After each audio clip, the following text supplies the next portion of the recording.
पैर फिर से टूट जाएगा तेरे ऊपर। गुरु के प्रति जरा सी भी हीनता आएगी, उसी दिन से तुम्हारे कनेक्शन कट जाएगा। और कनेक्शन कटने के बाद जैसे बिजली का कनेक्शन मिला हुआ है, जब तक कनेक्शन चालू है तो पंखा भी चल रहा है, कूलर भी चल रहा है, दूध भी बिलोया जा रहा है, पानी भी निकल रहा है और बल्ब भी जग रहा है। और जिसमें आपका ये कनेक्शन कट जाएगा, सारी सुविधाएं बंद हो जाएंगी। ये ध्यान रखना है। अब वो तो दुखी था, जैसे परमात्मा की एक वाणी है कि मात पिता सुत स्त्री आलस बंधु कान और संत मिलन को जब चले ये अटकावे आने। और इनका अटकाया अटके नहीं, संत मिलन को जाए कह कबीर सो संत आवागमन नसाए। कहते हैं माता पिता बड़े हैं, बच्चे छोटे हैं, उनका ज्ञान समझ में आ गया तो उनको माता पिता रोकते हैं जिनको ज्ञान नहीं, कि खबरदार वहाँ जाता है, अपना काम नहीं करता, पढ़ता नहीं है, आश्रम में क्या तुझे खाने को मिल जाएगा। और जिनके माता पिता को ज्ञान समझ में आ गया, बच्चे बड़े हो गए, वो माता पिता को बाधा करते हैं, क्यों जाते हैं वहाँ पर, बड़े हो रास्ते में गिर जाओगे, पड़ जाओगे, क्या करोगे, घर पे भक्ति कर लो। या किसी की पत्नी बाधक बन जाती है, कोई बहका देती है दूसरी, जो तो बाबा बनेगा, तीसरे दिन जाओ सत्संग में, बच्चा ने छोड़ देगा, तो वह वादा करती है तो नहीं जाएगा वहाँ पर, मैं अपने घर चली जाएंगी, फलान कर दूंगी, फांसी खा कर मर जाएंगी। अब ये किसी की पत्नी अगर चाहती है भक्ति करूं, वो शराबी को अभी आदमी हो या वैसे कोई ठेकेदार बना हो, वो उस पत्नी ने नहीं आने देता। तो परमात्मा कहते हैं मात पिता सुत स्त्री, या फिर आलस, अब फिर देखोगे तब इस सत्संग में नहीं चलते, फिर चलेंगे। तो ये आलस भी जीव का दुश्मन होता है। परमात्मा ने प्रेरणा दी, चलते कहते हैं काल करे सो आज करे, आज करे सो अब, और पल में प्रलय हो जाएगी, फिर कराएंगे कब। और चौथा फिर बताया कि बंधु कान लोक लाज, लोक लाज के कारण भी हम दूर रह जाते हैं। क्या देखते हैं, कई भक्त शुरू में आते थे हमारे पास, कोई लेकर आता था अपने मित्र प्यारे रिश्तेदार को, अब वो आते ही दंडवत करता, और वो नो का नो खड़ा ऊंट सा, वो देखा ये क्या बकवाद कर रहे हैं, क्यों वो चौधरी साहब है, उसने शर्मा प्रणाम करते आना। तो वो फिर घर जाकर कहे तो भाई निकम्मे आदमी जानते, सीधे पड़े लंबे पड़ते हैं, ये तो वहाँ ऐसे लौटते हैं, 20 जगह वो बकवाद करे, फिर उसकी मजाक करें सब भगत की कि तुम तो मुसलमान बन गए, तुम वहाँ ऐसा करते हो। तो वो लोक लाज के कारण ये थी, उनकी बातों में आके और वो भगत डगमग हो जाता है, तो वो भगत गया काम तय। तो परमात्मा कहते हैं इस लोक लाज से भी जो नहीं हिचकता और अपने उद्देश्य को नहीं छोड़ता, उसके विषय में कहते हैं कुल करनी के कारण है।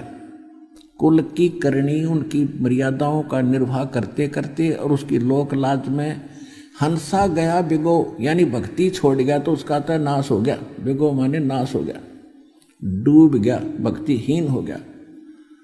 और तब वो कुल के कर लेगा जब तू 4 पाया का हो, जब गधा बन के, भैंस बन के, गाय बन के बंधेगा, खुटेगा, तब वो कुल के सहारा देगा तेरे को। तो इन बातों को याद रखे, ये तो 2 दिन के लोक लाज, मृत्यु हुई और फिर पशु बने पाए तुम। तो फिर कहते हैं मात पिता सुत स्त्री आलस बंधु कान और संत मिलन को जब चला ये अटका में आने, इनका अटकाया अटके नहीं। और फिर संत मिलन को जाए कह कबीर सो संत आवागमन नसाए। एक भक्त कह रहा था,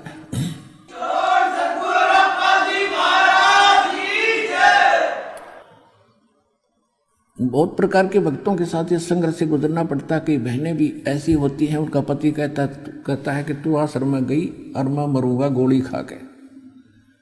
बता कोई बात हुई मूर्ख की, भाई तुझे क्या बाधा है, क्या दिक्कत लगती है इसके वहाँ जाने में। कम से कम आप साथ आओ, नाम बेशक ना लो, आप साथ आओ और देखो यहाँ के वातावरण को, अच्छा लगे तो आगे आप भी आओ और उनको भी आने दो। नहीं, उस बेटी को बच्ची को रोक के पाप का भागी बनता है व्यक्ति, उसके बाधक बनकर। इसी प्रकार कोई बहन है, वो भी आट अड़ा देती है कि भगत बताते हैं मेरी धर्मपत्नी भगतमती बहुत बाधा करती है, कहती है सत्संग में जाएगा तो बच्चों को लेकर मैं अपने मायके चली जाऊंगी, बड़ी छुप छुप के आता हूं, दया करो। तो ये इस तरह की बाधाएं काल ने पैदा कर रखी है कि भक्ति ना करे और कितना धक्के खा ले और कुछ भी अच्छा बुरा करे, कोई नहीं कहेगा क्यों कर रहा है। तो उसके लिए कहते हैं लोक लाज मर्याद जगत की, और कहते हैं तरण जो तोड़ बगावे, जब कोई राम भगत गत पावे। लोक लाज ना कीजिए निर्भय हो रही है, और ये मन संतों दीजिए तो गोविंद पाइए। कहते हैं अब जैसे मीराबाई को भी यही इन्हीं बाधाओं का सामना करना पड़ा था, लेकिन तोड़गी सब जंजीरों को। आज उस बहन का नाम उन महापुरुषों में, पुण्यात्माओं में सबकी जुबान पर है। और यदि वो लोक लाज में आके और मर्यादाहीन और भक्तिहीन हो जाती तो कोई ना याद करता कि कितनी बहन मरे। और जब तक ये पृथ्वी रहेगी मीराबाई का नाम रोशन रहेगा, क्योंकि उसने लोक लाज तोड़ के भगवान, संसार छोड़ के भगवान से जुड़ी और उसको तन मन धन से निभाया। इसी प्रकार जो भक्त भक्ति करेगा, इन बाधाओं से चीरता हुआ चलना पड़ेगा, परमात्मा आपके पल पल पर साथ देगा। एक भक्त कह रहा था कि मेरी पत्नी ने ऐसे बाधा की, मैं उससे छुप कर नाम लेने के लिए आ गया। उसको पता नहीं के भूतनी बड़ी, उसने फोन किया, कहाँ हो? मैंने कहा मैं ऐसे ऐसे किसी काम वस्ता रहा। नहीं, तू नाम लेने गया है, मैं अपने घर जा रही हूँ। उसको तू बता के भी ना आया था, देख काल किसा दुष्ट है। उसको प्रेरित कर दिया। तू कह रहा था मैं आधे रास्ते आ लिया था कि तो जाओगी तो जा, देखी जाएगी। तो कल न और कोई आंट ला के जाएगी, यूँ काम तक करूँ, पहले नाम ले गया, वह अपने चली गई घर पे। आ गई, परमात्मा ने दया करी, सद्बुद्धि आ गई। फिर उस बहन ने भी नाम ले लिया कुछ दिन के बाद। तो ये काल के दूत भी आपस में, क्योंकि ये प्रेत आत्माएं जो भ्रमित हैं, ये भी सबके घरों में बैठी हैं। उनको पता है कि यो नाम या भक्ति यहाँ आई, हर थारी यहाँ से छुट्टी, तुम भागोगे यहाँ से। तो वो कराते आदि बकवाते।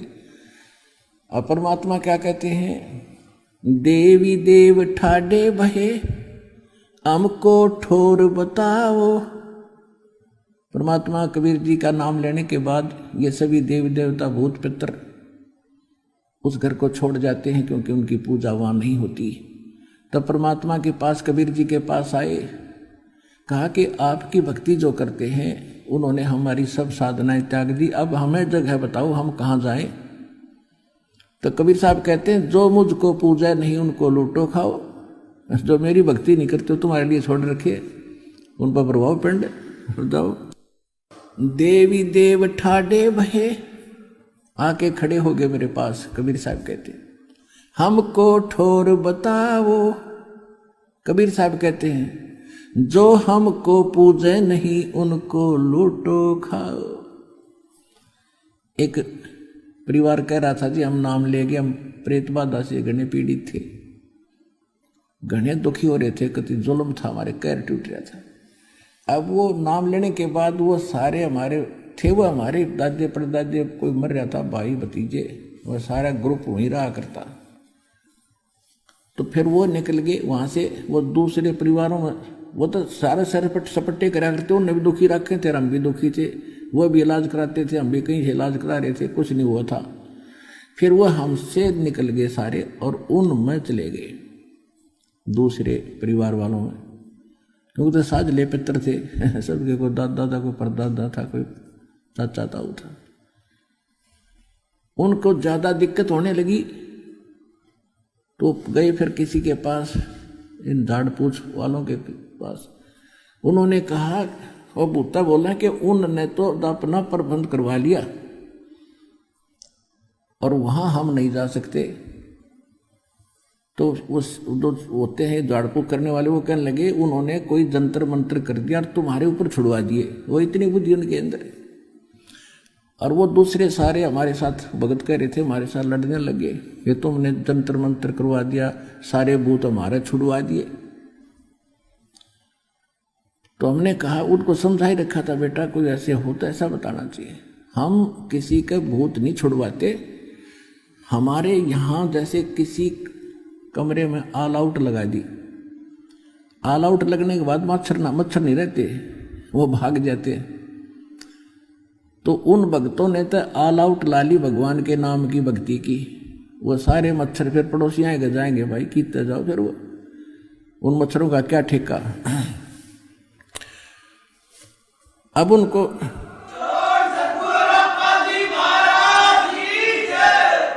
अब उनसे वो फिर आकर कहने लगे जी ऐसे ऐसे कहते माँ बेटा उनको समझाओ कि तुम भी आओ, यदि आप ये मानते हो कि हमने जाब्ता करवा लिया सारे भाग्य तो आप भी आ जाओ। वो जाब्ता सबका हो है वहां पर, यानी प्रबंध सबका हो रहा है। वास्तविकता ये है कि उनको ये समझाओ कि हमने मच्छरदानी लगा ली और ये मच्छरदानी में से हमें तो हानि कर नहीं सकती, बाहर घूमेंगे, फिर तुम भी लगवा लो। यानी सतलोक आश्रम बरवाला में वो ऑल आउट और मच्छरदानी प्राप्त होती है, जिससे कोई भूत पितर और प्रेत और देव कोई हानि नहीं कर सकते, वो बाहर घूमेंगे फिर।